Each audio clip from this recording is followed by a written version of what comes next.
ئاڵەکان دەکەین بەڕاستی ئەوڕۆ ئێمە خەڵکی هەولێر بە کوردەوە بە تورکمانەوە بە مەسیحیین بە هەموو پێکهاتەکان هەمومان تەزامن لەگەر برایانی خۆمان لە سەورەی تشرین ئەوانەی کە شەهید بوون لە ساحەی تەحریر لە هەموو ناوچەکانی عێراق لە بەغدا لە ناسریە لە هەموو مەحافەزاتی عێراق و ئەوانەی کە بریندارن تعالە ئینشاءڵڵا شفایان لۆیان دەنێری ئێمە هەمومان لەگەر حیاتی سیاسی مەدەنی بۆ هەموو خەڵکی عێراق داوا دەکەین و پشتگیری ئەو مافانەی کە دەکەین لە دستوری عێراقی هاتیە و حکومەتی عێراقی حکومەتی مستەفای ئەلکاظمی کە تەشکیل کرا هەموو کوتلە سیاسیەکان تەییدی ئەو حکومەتیان کرد و مەرجعیەی ئەعلا دعمی ئەو حکومەتەی کرد بە دوو خاڵ. یەکەم کەشفی قەتەلەت المتەظاهرین بکە، دووەم انتخاباتێکی هەڵبژاردنێکی پاک و شەفاف لە عێراق پێشوەخت ئەنجام بدرێ.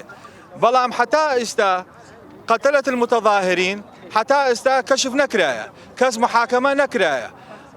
ئەوجا ئێمە کە خەڵکی عێراق بە هەموو پێکاتەکان داوا دەکەین لە حکومەتی مستەفا ئەلکاظمی کە 3 مانگ لە پێشی مایە بە زووترین کات ئەو مەلەفە پاکی کە چاکی کە و لە پێشی خەڵکی عێراق یعنی ئەنجام بدرێت.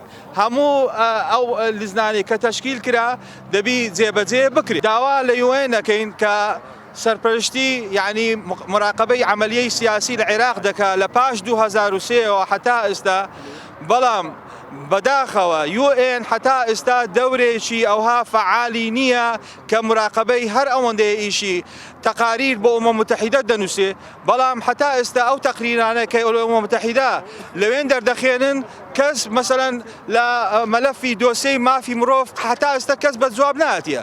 باشە دەیان و سەتان عێراقی کوژراوە، ئەمانە حەقیان چێ کە حکومەتی عێراقی پێی ناکرێ؟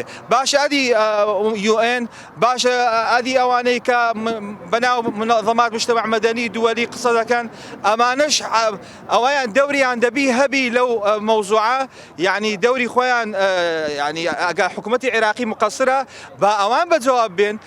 خەڵکی عێراق ئێستا ماندی بوو، مزاهراتی خۆی کرد، دەرچوو دیفاع لە هەموو مافەکانی کرد، بەڵام ئەنجامی حتا ئێستا جێبەجێ نەکرایە.